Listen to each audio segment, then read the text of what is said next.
Estimado doctor, ¿cómo está? Hola, hola, doctora, buenas noches. Muy bien, gracias. ¿Usted qué tal?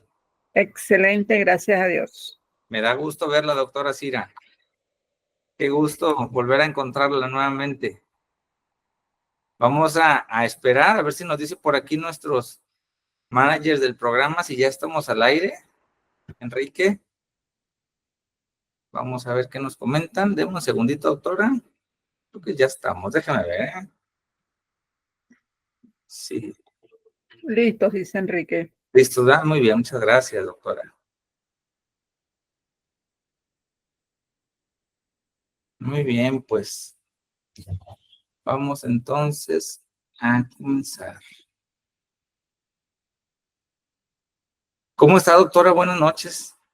Buenas noches, doctor. Me da, Excelente, gracias a Dios. me da muchísimo gusto verla por aquí nuevamente y bueno, pues darle la más cordial de las bienvenidas a nuestro público. Bienvenidas, bienvenidos todos a Factor R. Este es un espacio donde las ideas se piensan, las estructuras se cuestionan y bueno, pues sabemos el liderazgo desde hace algunas semanas lo empezamos a mover, a platicar con voz propia para que a través de los invitados cobre sentido. Gracias a R&R Radio, quienes, bueno, nos permiten en este espacio dar continuidad a través de cada semana al programa Factor R. Yo soy Rigo Rodríguez y hoy tengo el honor de conversar, pues, con una mujer que tiene una trayectoria que rompe esquemas. Nuestro título del día de hoy es Liderar el conocimiento, la voz de una mujer que transforma desde la academia. Y las preguntas, bueno, son muy sencillas. Hay dos preguntas que están en el aire que vamos a tratar de responder hoy con nuestra invitada. La primera pregunta es si la academia puede transformar estas realidades sociales que hemos venido platicando durante las últimas semanas. Si puede una mujer como nuestra invitada liderar en la ciencia, en la educación y la ética pública al mismo tiempo. Esta semana platicamos con la doctora Cira Pelecais, una de las figuras más influyentes de la educación superior en América Latina. Autora de 42 libros, directora de centros de investigación, formadora de cientos de investigadores y voz activa en el diseño de políticas públicas tanto en Venezuela, en algunos países más de Latinoamérica, en Estados Unidos y en general en nuestro América. Hablaremos, por supuesto, de temas como liderazgo académico femenino, la educación doctoral con impacto social, platicaremos sus experiencias donde actualmente comparte con alumnos de posgrado y de algunos investigadores con los que conforma algunas revistas científicas. También hablaremos un poquito sobre innovación, ética pública y emprendimiento. Y, por supuesto, también tocaremos el punto de la ciencia que sirve, la que forma y la que incomoda. Vamos a platicar con la doctora Cira Pelecais, quien, bueno, pues es investigadora, docente, es autora, mentora, directora, es madre de familia también, por supuesto, y es líder en la construcción de conocimiento con impacto social. Doctora Cira nos acompaña el día de hoy. Para nosotros es un gran honor tenerla por aquí, además de compartir con usted otros espacios, no solamente desde esta radio, sino también en escuela de posgrados, en colaboraciones con la Florida Global University, de la cual pues usted también es una gran colaboradora y académica. Y bueno, pues ella es, como ustedes me escuchan en este momento, es un testimonio viviente que el liderazgo femenino con valor no solo se ejerce desde el aula o el gobierno, sino también desde el conocimiento que se crea, que se difunde, que se comparte, que se publica y por supuesto que también trasciende fronteras. No se trata de una región, no se trata de un pueblo, no se trata de una ciudad, se trata de amplias regiones, países y regiones hermanas de diferentes partes de América del Norte, América Central y América del Sur. Gracias, doctora Cira, y bueno, pues bienvenida a su programa. Gracias a R&R y un saludo también a quienes por aquí nos invitaron a estar presentes en este programa, a nuestra querida Susi Ponce, quien a través de su programa de radio que también comparte en R&R, Capitalizando tu Ser, y a Enrique Raigosa, que nos hicieron el honor de invitarnos a este programa de radio que con gusto compartimos. Doctora, platíquenos cómo está y cómo se siente el día de hoy. Bueno, ante todo, doctor Rigoberto, gracias por la invitación a compartir, a socializar con ustedes un rato. y gracias al programa Factor R por esa invitación. Es un honor para mí compartir con ustedes. Gracias. Yo me siento excelentemente bien, como todos los días me siento excelente. Esa es mi palabra favorita. Siempre en la mañana cuando la gente me pregunta, ¿cómo estás? Excelente. Y eso siempre le he dicho a mis estudiantes. Cuando coordinaba un doctorado en ciencias gerenciales en una universidad de Venezuela, mis estudiantes cuando me vean llegar, doctora, ¿cómo está? Excelente. Y tan es así que ahora todos ellos los consigues en cualquier parte y le preguntas cómo están y esa es su palabra también. Excelente. Entonces, todos los días para mí son una fiesta, pero una fiesta del conocimiento.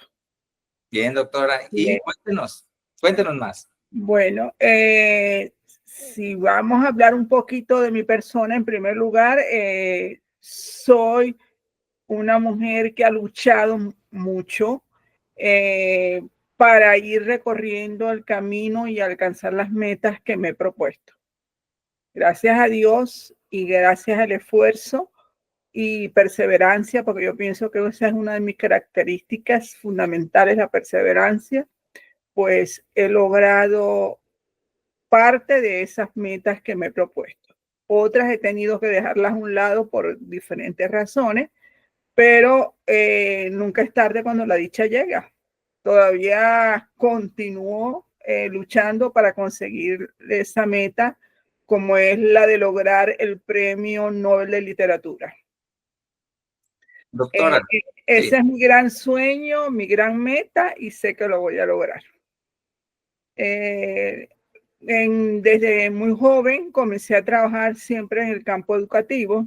Comencé como profesora de música y luego posteriormente me fui actualizando, capacitando en todo el área educativa, porque mi área precisamente no es la educación, sino otra área.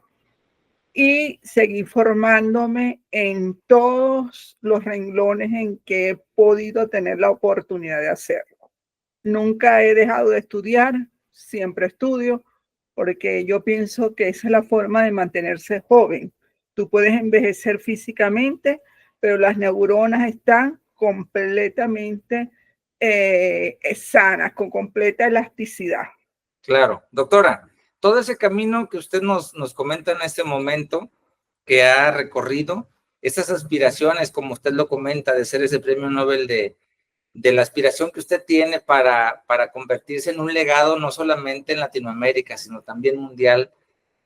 Yo he sido testigo en parte de los últimos años que he tenido el honor de conocerla, del trabajo tan arduo que usted realiza día con día, de cómo se comparte con comunidades científicas, de investigadores, de académicos, de universidades, de redes y semilleros importantes, de gente que se dedica a generar aporte científico en diferentes áreas.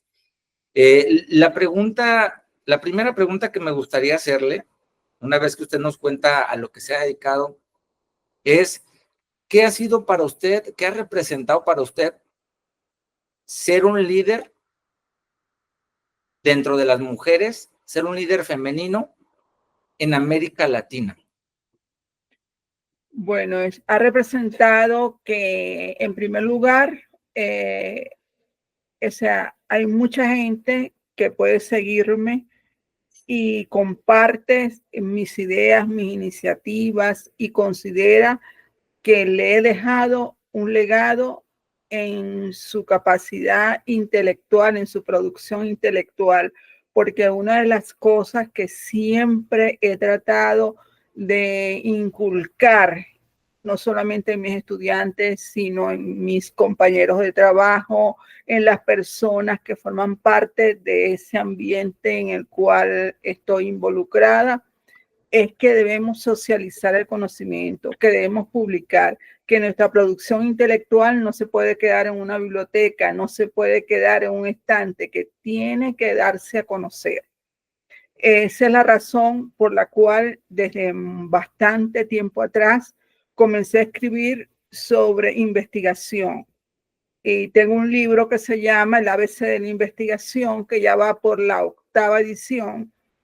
y ha tenido mucha aceptación a nivel mundial prácticamente, porque me ha sorprendido que gente en Canadá me está citando con el libro, gente de Colombia, de Ecuador, de Perú, o sea, de diferentes países, y entonces yo digo, si he sembrado esa semilla, las personas que yo he podido formar, que he contribuido en esa formación, están publicando sus libros, están publicando sus artículos científicos, están socializando ese conocimiento en conferencias, en foros, en simposios, en diferentes actividades, en diferentes eventos a nivel de diferentes países. Sí, doctora, esto que usted nos dice en este momento, justamente esta 7ª edición que nos comenta del ABC de la investigación, veía hace unos meses atrás, dentro de los trabajos que hacemos aquí académicamente, que su obra la escribió usted con la doctora, con otras personas, pero una de ellas, justo creo que aparece en segundo o tercer espacio, es la doctora Cristina Seijo. Correcto. Aparecen como colaboradoras y a mí me dio muchísimo gusto saber que tanto a usted como a ella tenemos el honor de considerarlas parte central, parte medular de lo que aquí en la Escuela de Posgrados hacemos como investigación científica en educación para aportar nuevas rutas, nuevos descubrimientos y confirmar algunos otros hallazgos en educación, no solo en la básica, sino en la investigación en general. El hecho de usted trascender, porque como lo dice, quiere dejar un legado, pero yo creo que lo está dejando ya con 7 ediciones, imagínense, ¿no? Hablamos de una alta demanda en muchos países donde usted ya es leída y ya es conocida. Me gustaría preguntarle para las mujeres que nos están escuchando en este momento, porque seguramente vamos a interactuar en un momentito más con el público. Ahorita le voy a leer algunos comentarios y preguntas. Me gustaría preguntarle, en ese andar, usted, por lo que yo vi que tiene más colaboradoras, usted lleva consigo más liderazgos con usted de la mano. ¿Cómo ha sido ese camino? Liderando espacios académicos y científicos, pero además, lo vamos a decir así como lo dice una amiga que aprecio mucho y le mando un saludo a Jomulco, a Jala, mi amiga Elia Villa, una maestra, también así de corazón como usted. Habla mucho de edificar a otros, habla mucho de el liderazgo se comparte, no va solo. ¿Cómo ha sido ese camino donde se acompaña y da luz a otros para que otros brillen junto con usted? ¿Qué cosas buenas ha encontrado? ¿Qué barreras ha enfrentado Cira sola y junto con otras mujeres en este caminar? Porque no es un caminar de un año para acá, estamos hablando de décadas. Bueno, en realidad ha sido muy importante, más que barreras, desafíos. Yo no digo que hay barreras, sino que hay desafíos y los desafíos hay que enfrentarlos y lograr vencerlos. He tenido bastante anuencia con todo el personal que he formado, con el que ha trabajado conmigo. Todos se han involucrado y se han sumado a que debemos trabajar en función de metas, en función de unos indicadores para que podamos medir nuestro rendimiento.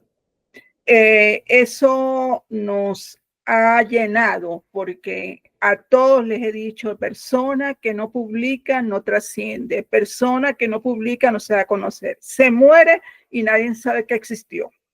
Okay. Entonces, todos tienen ese lema en su cabeza y que incluso cuando ellos van a publicar, me dicen, mira lo que publicamos, tenemos que aprenderle a la maestra y mira lo que hicimos y mira, entonces yo me siento muy satisfecha con eso. Claro. Hemos enfrentado desafíos mucho porque en todas partes, y es normal y natural, existe la envidia, existe el deseo de que los demás no sigan ascendiendo, sino que se queden donde están. Eso es normal en un grupo humano, porque en todo grupo humano hay diferencias y en todo un grupo humano hay rivalidad. Entonces eso es normal. Pero yo siempre he pensado que no es enfrentar a esas personas, sino hacerlas ver que ellas también se pueden unir conmigo, se pueden unir con el grupo que estamos trabajando, con el equipo y formar parte de ese equipo. Es sumar. Es sumar. Es sumar. Muy bien, doctora. Y en ese sentido, ¿cuál entonces considera usted que actualmente, porque usted ha sido líder de equipos, no, como lo decimos, no en los últimos años, sino desde siempre, por lo que su currículum, su historia dicta, vemos que usted ha dirigido no solamente espacios académicos en universidades, sino también ha impactado en políticas públicas, educativas y universitarias, por ejemplo, desde Venezuela. Actualmente, por ejemplo, lo que hemos compartido desde hace algunos años, hemos tenido el placer de platicarlo ya en otros foros, en conferencias, en otros espacios, en el postdoctorado de FGU. Este tipo de experiencias, doctora, ¿cómo han cambiado con el tiempo este tipo de retos? Porque estamos hablando que la mujer actualmente se abre más espacios. ¿Es más fácil o hay más sororidad o hay más condiciones, hay más conciencia social? ¿A qué cree que se debe? ¿Hay más lucha colectiva? Bueno, probablemente es que las mujeres hemos visto que si seguimos avanzando como le acabo de decir, con perseverancia, logramos eficazmente penetrar los espacios y posicionarnos de esos espacios. No es que hay menos retos, hay iguales retos o más, porque ahora la gente está con mayor preparación, con más capacitación. La gente se ha dedicado a formarse, sobre todo en nuestros países latinos. Nuestros países latinos, conseguimos doctores en todos lados. Sí. Pero hay otros países como aquí que no todo el mundo es doctor. Cuando yo comencé como en el decanato de posgrado de la Universidad Rafael Belloso Chacín en Venezuela, solamente estábamos 3 doctores en la universidad, no había más. Y esos 3 doctores no éramos todos. Éramos los profesores de los doctorados, éramos los investigadores, porque no había más doctores y los doctorados no los podía atender un magíster. Claro. Bueno, sin embargo, nosotros nos dedicamos, nuestra primera promoción fue formar a nuestro personal. Claro. Y ya de la primera corte salió la planta de doctores que necesitábamos. Ustedes hicieron sus propios cuadros, digamos así. Nuestros propios cuadros de docentes y facilitadores. Y así vamos haciendo. Y actualmente estoy viviendo una realidad parecida. Somos pocos doctores y ahora estamos formando ese cuadro de docentes que nos va a seguir, que van a ser nuestros aliados en esa área. ¿Y cómo se le hace, doctora, para tratar de multiplicar y de que esas nuevas generaciones sean las que actualmente la sociedad necesita? Porque, por ejemplo, investigar, y luego lo decimos mucho cuando platicamos con usted, por ejemplo, cuando nos hemos reunido en el claustro con los directores de tesis aquí en la escuela de posgrados, el hecho de investigar, de hacer tesis, de dar un periodo para llevar a cabo estas búsquedas de información y comprobar algunas teorías y contrastarlas. ¿Cómo lograr que estos investigadores que se están formando, los que usted ha formado, que son muchísimos ya en todo este tiempo, no solamente publiquen por publicar, sino que lo que hacen sirva para proponer soluciones? ¿Cómo le hace Cira Pelicais para que lo que hace sea para proponer soluciones? Porque el liderazgo también va de solucionar. No siempre se logra, quizá porque no todo depende de ese líder, de esa dirección, pero ¿cómo se le hace para no solamente quedarse en el documento colgado, en publicar, sino en proponer soluciones que sean reales y generalizables o que se puedan trasladar a otros espacios? Bueno, eso siempre ha sido una orientación que se les ha dado, que traten de dar un aporte, no se les habla de solución, sino un aporte para que no solamente la sociedad donde se encuentran inmersos pueda solucionar una problemática, pueda resolver una situación o puedan ofrecer una alternativa para que mejoren un proceso, si es una empresa, un proceso en una industria, porque generalmente mi área de influencia es la parte de gerencia de organizaciones. Entonces, que den un nuevo enfoque, que ofrezcan ese aporte de que generen nuevos modelos de producción que puedan implementar en una organización. Y siempre se ha logrado el objetivo. Por supuesto, el 100% no se obtiene, pero sí cuando llegamos a un 30, un 35%, ya la lucha está ganada, porque ya estamos dando nuestro primer paso y estamos ofreciendo alternativas. Claro. Hay organizaciones empresariales que han trabajado con nosotros, incluso han pagado los estudios, las investigaciones de estos investigadores para que ellos les resuelvan la problemática, le ofrezcan una nueva metodología, por ejemplo, en materia de calidad, certificación de calidad, y hemos logrado el éxito, o sea, lo hemos conseguido. A nivel social también lo hemos hecho. Tuvimos un proyecto avalado por el gobierno nacional en Venezuela, que es financiado, pero lo hicimos enfocado en una población que había muchos problemas, pero problemas sociales, de drogas, de mala conducta, de diferentes. Y establecimos un centro de resolución de conflictos. Entonces enseñamos a la misma comunidad cómo podía resolverlos, qué debían hacer, qué no debían hacer, a qué organismos podían acudir. O sea, le dimos formación tanto a los estudiantes, porque nos enfocamos en un colegio de primaria y secundaria, en una región que es bastante difícil. Y entonces tuvimos que enseñar a los estudiantes, educar a los estudiantes, orientarlos, facilitarles herramientas, y también a la comunidad y a los padres para que tuviesen herramientas de cómo enfrentar esa situación que se presentaba.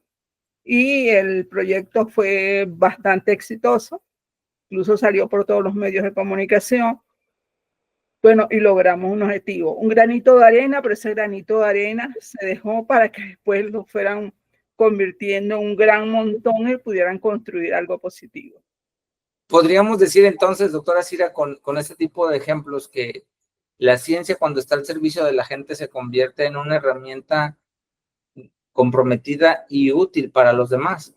Por supuesto. En ese sentido, las universidades, las academias, los semilleros de investigadores no pueden quedarse nada más en la idea de decir escribí y publico, sino estar haciendo cosas con la seriedad de un nivel superior como tal. En ese sentido, una pregunta más que yo quisiera hacerle a usted como líder de ciencia, de conocimiento, es, en su opinión, ¿qué es lo que debería cambiar en la educación superior para estar, justo como comentó el ejemplo, a la altura de los desafíos globales que vive la sociedad en este momento? Porque son diferentes, y no solamente por los temas que vemos en las noticias, lo vivimos en nuestros contextos. Hay temas de todo tipo, temas que tienen que ver con salud pública, con ética pública, con políticas migratorias, con problemas de drogas, como lo comenta, con problemas de contaminación, etcétera.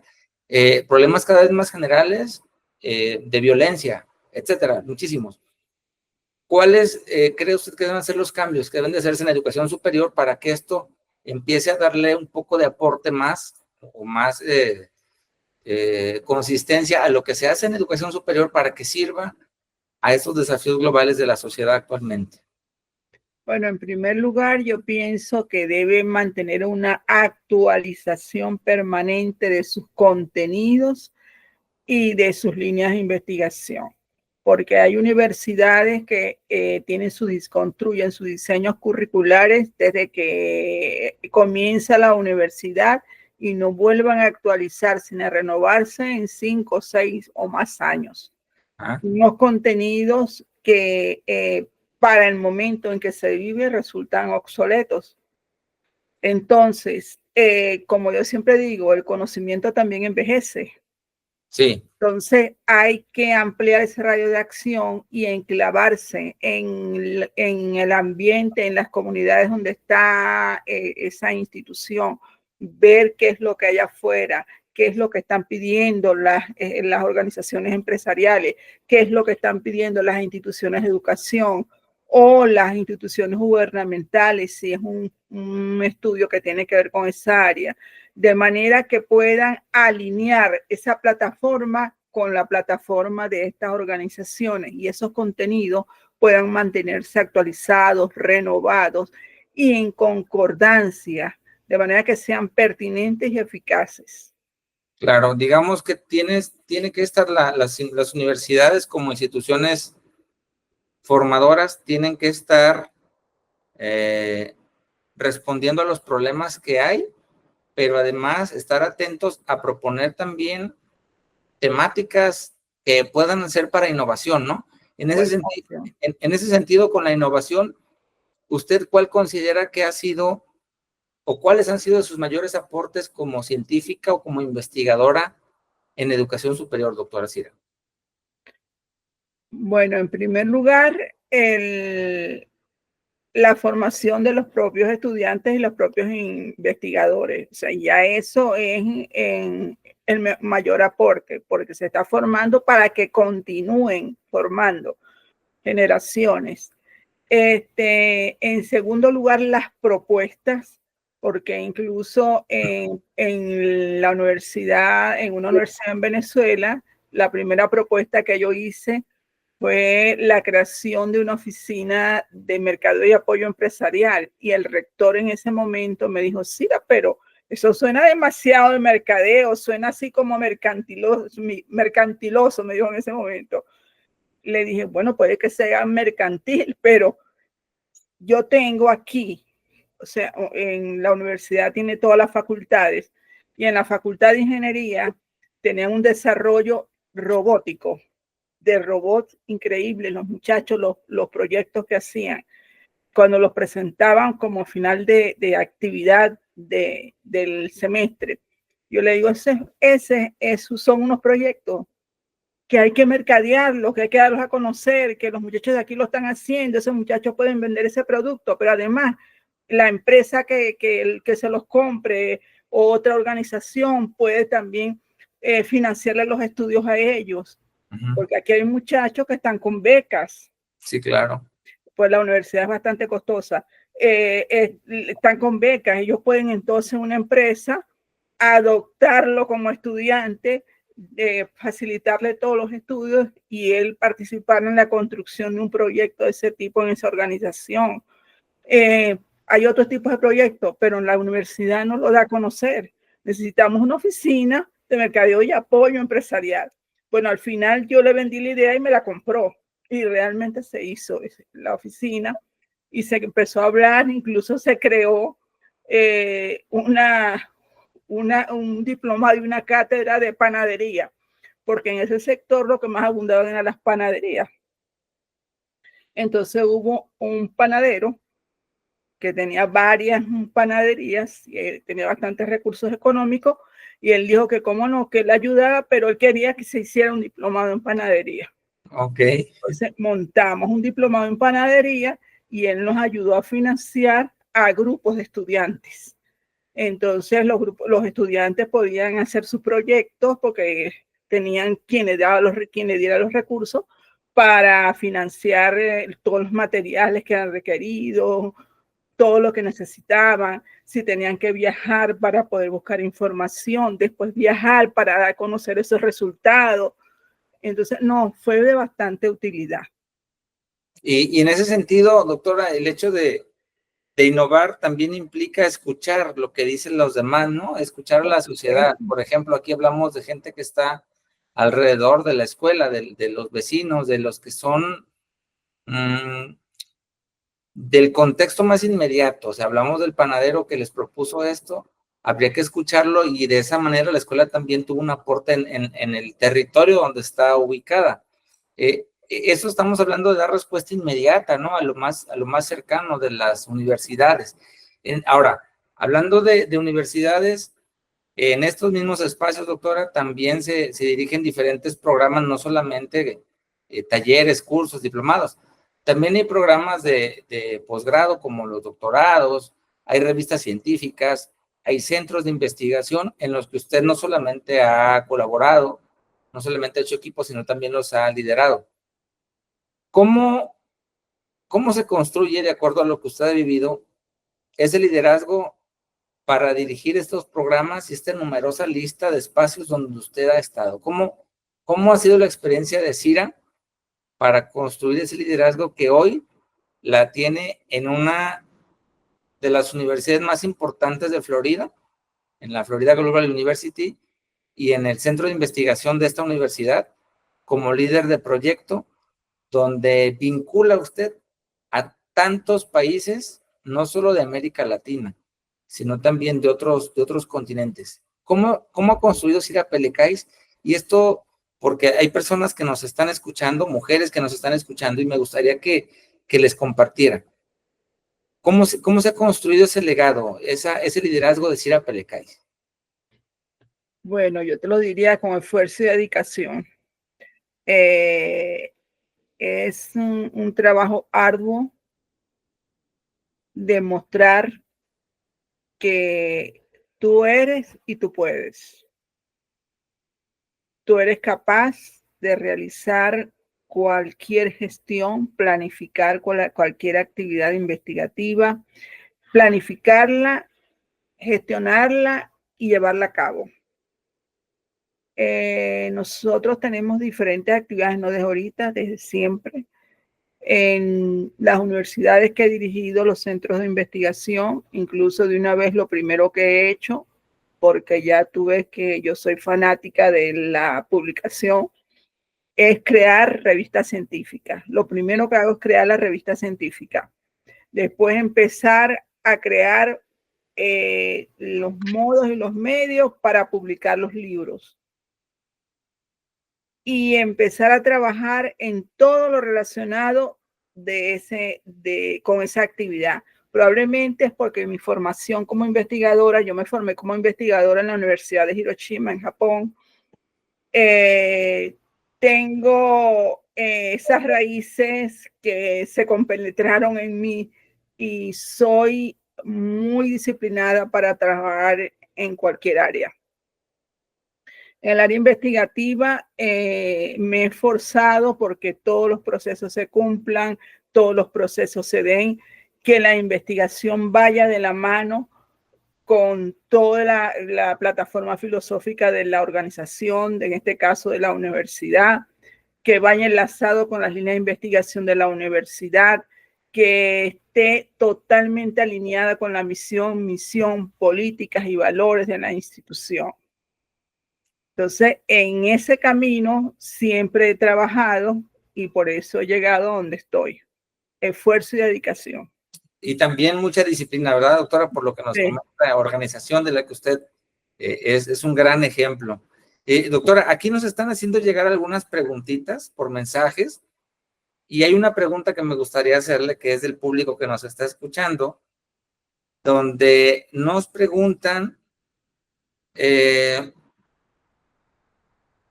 pues son varias, le voy a leer una nada más.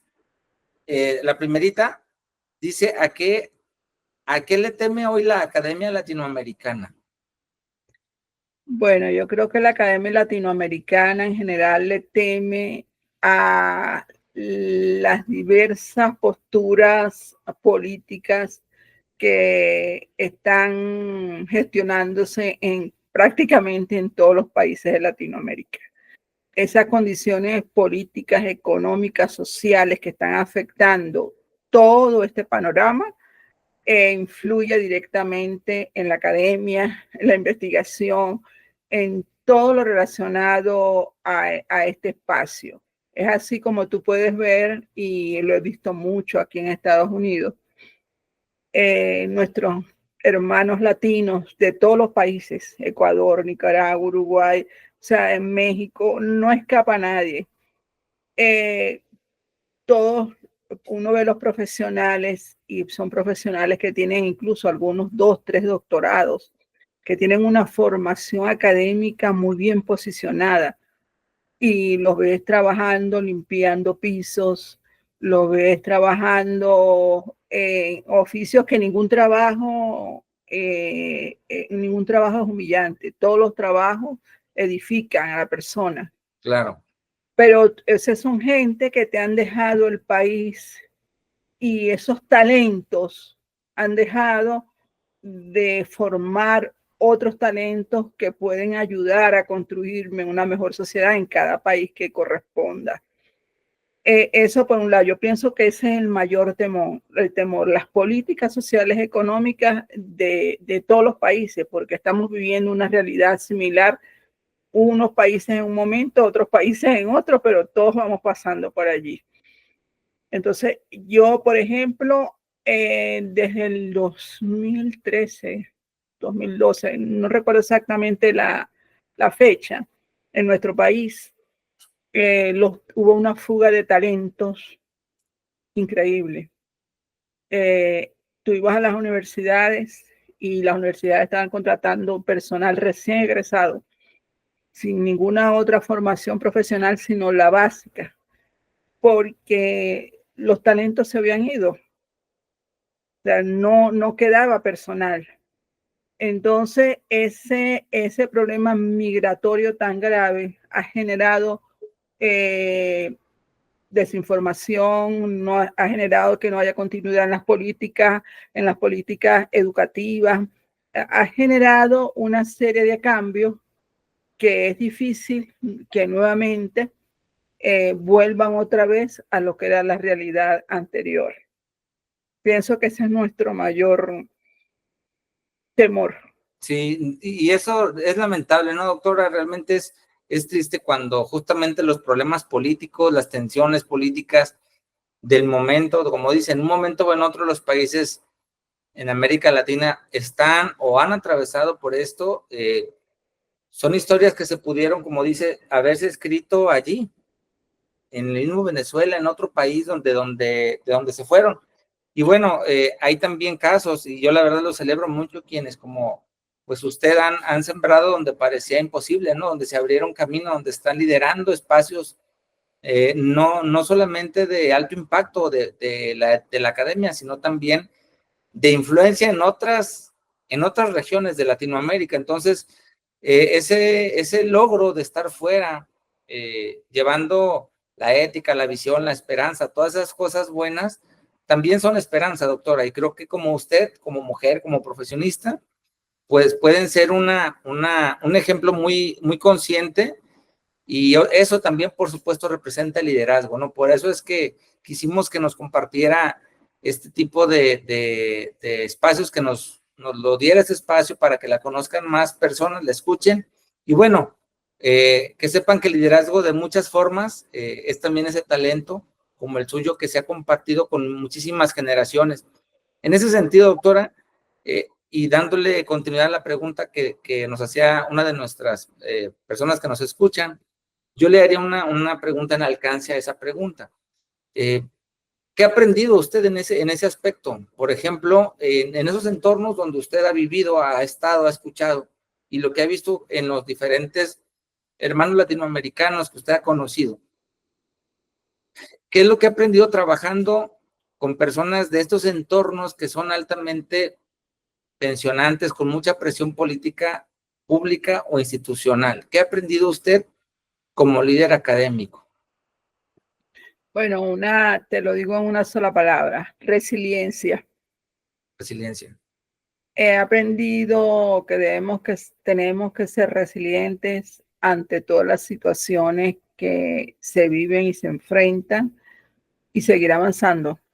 Sí, y ahí, doctora, ¿cómo se mantiene Cira Pelecais íntegra como mujer que lidera en espacios institucionales que son altamente politizados y que presionan no solamente como personas, como mujeres, como académicas?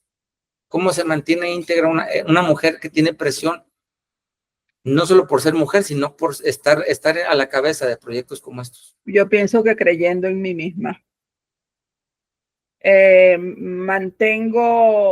Mantengo siempre respeto por mi opinión, aunque respeto la opinión de los demás, pero mantengo mi opinión como válida y trato de seguir el camino más idóneo para que eso continúe de esa manera.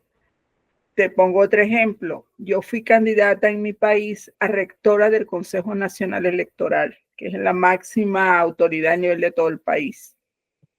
Que eso incluso me llevó a que me hicieran después una persecución política. Claro. No fui candidata por política, fui candidata por la universidad, porque el Consejo Nacional Electoral en mi país hay un quórum que le dan a la universidad y que la universidad proponga un candidato. Yo conseguí la conciliación de varias universidades que me propusieron a mí. Yo fui a todas las entrevistas que hicieron, que fueron varias en la capital, porque yo vivía en Maracaibo, que es una ciudad de otro estado. Me trasladaba hasta todas las entrevistas y fui. Y en la última entrevista me dijeron, así como disfrazado, vamos a decirlo así, como maquillado, que los rectores del Consejo Nacional Electoral tenían que estar dispuestos a seguir las instrucciones del presidente de la República. Yo le dije, yo no puedo seguir instrucciones del presidente de la República porque este es un ente autónomo. Claro. Este es un ente que debe estar desligado de la política. Entonces, es el ente que maneja todo el proceso electoral del país. Yo sigo los lineamientos del Consejo Nacional Electoral, el reglamento del Consejo Nacional Electoral, las políticas que nos han fijado, pero no puedo seguir los criterios del presidente de la República. Bueno, eso hizo que fuera descartada del grupo que estaba ya preseleccionado, porque fui hasta la preselección, pero no llegué a ser rectora. Claro. Y en ese sentido, doctora, consideraríamos entonces, porque hay un apartado en este programa de radio que nosotros le llamamos punto de inflexión, que es una pregunta para saber del invitado, en este caso de usted, ¿cuál ha sido el punto que usted puede considerar que más ha marcado su vida como líder? No sé si pudiéramos considerar esta precandidatura a esa rectoría del Consejo Nacional Electoral que nos comentan, o bien hay alguna otra experiencia que para usted se considere un punto de inflexión para que haya convertido a Cira Pelecais en lo que hoy es como persona y como mujer y como líder. ¿Hay algún punto de su historia que la haya marcado y que para usted es trascendental en su vida? Mi papá. Su papá. Mi papá fue un político, además fue creador de un partido político. Y desde que nací me enseñaron, incluso yo formé parte de ese partido político, fui directora de activismo político en lo que manejaba la captación y capacitación de los electores. Seguí el camino de mi padre, pero mi padre es una persona muy íntegra, ética, con mucha disciplina y confianza en sí mismo. Y yo creo que sus valores fueron mi norte para arrancar. Posteriormente me casé y mi esposo también es una persona con muchos valores que defiende mucho su punto de vista y se afianza en demostrar que las cosas deben ser rectas, que no hay opción para que haya una curva en el camino. Entonces, realmente, aunque a veces tenemos diferencias de criterio, pues creo que me complementó la formación que ella traía. Claro, claro. Son dos influencias importantes de dos líderes también, con una presencia muy importante en su vida, ¿no? Su esposo y su papá. Y en ese sentido, doctora, ya casi acercándonos al final de esta transmisión, yo le preguntaría algo más. Si ellos han sido un ejemplo para usted, una guía y una influencia importante, ¿cuál consideraría usted o cuál le gustaría que fuera su legado cuando se hable de Cira Pelecais? Bueno, en primer lugar, que se hable de la excelente madre que soy, que que se refieren a mí como madre, abuela. Es más, mis estudiantes siempre me dicen, ¿cómo están mis nietos? Porque ya ellos los consideran sus nietos también. Mi familia, en primer lugar, que hablen de mí por mi familia, por la importancia que le di a socializar los conocimientos, no solamente los míos, sino de todas aquellas personas que pude orientar y enseñar e inculcar ese mensaje. Trascender a través de mis libros. Tengo bastantes libros escritos. Aparte de eso, tengo una colección de cuentos y leyendas que se llama Mamá Grande. Y ese es un relato de historias de vida, es un relato de historias de vida de aquellas personas que han padecido o padecen una enfermedad terminal y han logrado sobrevivir. Con esos cuentos se hace terapia para aquellas personas que requieren ese tipo de terapia, y yo creo que estoy contribuyendo en mi parte de responsabilidad social, la estoy haciendo de esa manera. No cobro nada por esos cuentos y son de fácil lectura, por lo tanto es de fácil que cualquier persona que tenga un problema pues lo pueda sentarse hasta en el baño y leerlo. Y aprende, o sea, porque motiva a que las personas sigan adelante, que sigan avanzando, que esa enfermedad no es la que va a acabar con ellos, que se acaba su actitud, es la que hace que les mejore, y que hay que seguir enrumbando la vida en función de todas las cosas buenas que nos pueden pasar. Doctora, esta parte yo no la conocía de usted hasta que estuve recapitulando un poquito su reseña biográfica, y la verdad me sorprende en este momento el contenido del que nos habla, acerca de justamente esta resiliencia que nos aborda con el tema de las enfermedades. Hay obras de las que usted nos dice que son de carácter científico para las academias, para las universidades, Correcto. para la ABC de la investigación, más este tema literario de las leyendas y luego los cuentos, donde, para que nos escuchan o que nos van a escuchar después en las retransmisiones, ¿dónde podríamos encontrar este tipo de contenidos y de obras, ya sea que sean de paga o libres, como nos comenta? ¿Dónde las podemos encontrar para comprarlas o para consultarlas?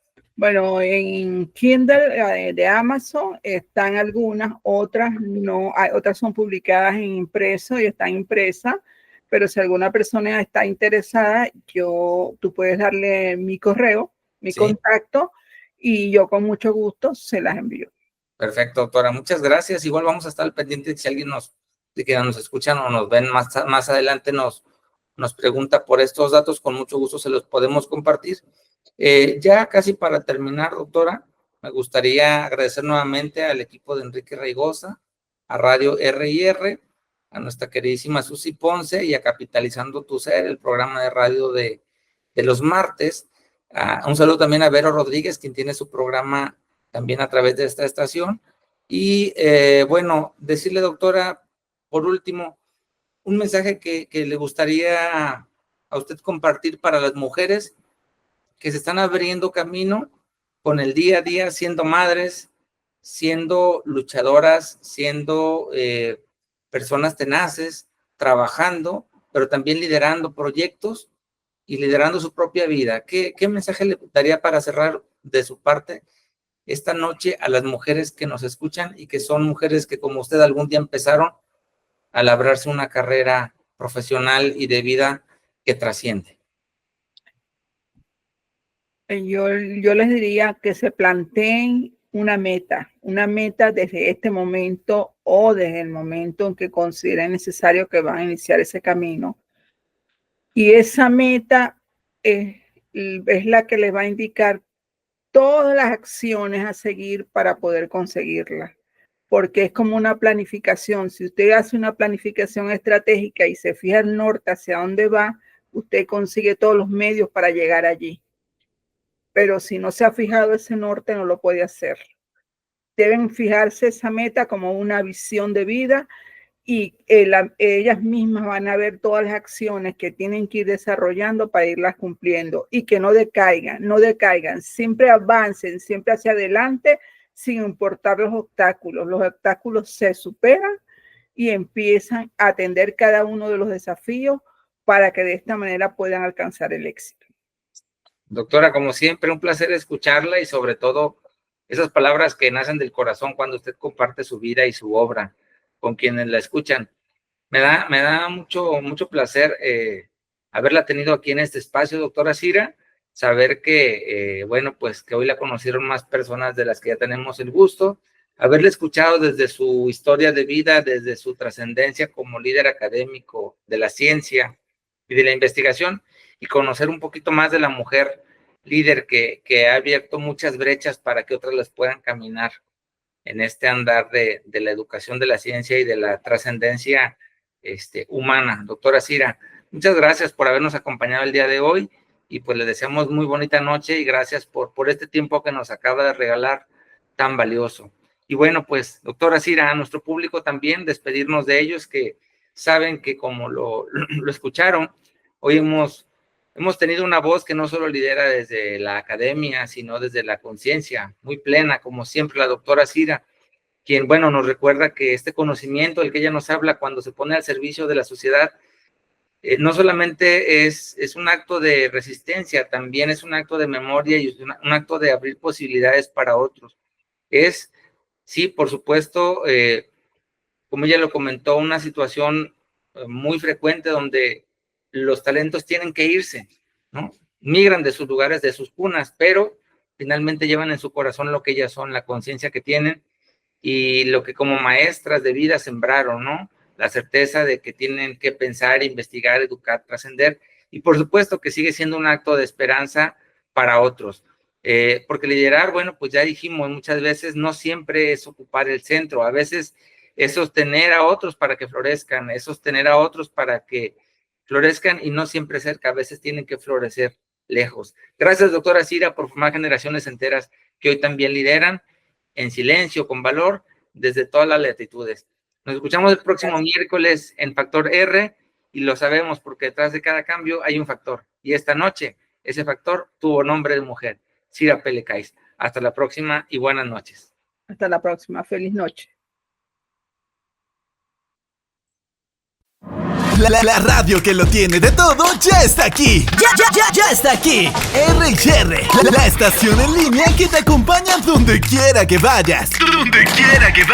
Música variada, talk shows, información de espectáculos, horóscopos y los temas que más te interesan. Además, entrevistas exclusivas con personas destacadas. Sintonízanos desde cualquier parte del mundo. Instala nuestra app y llévanos contigo. R&R, siempre conectados, siempre contigo.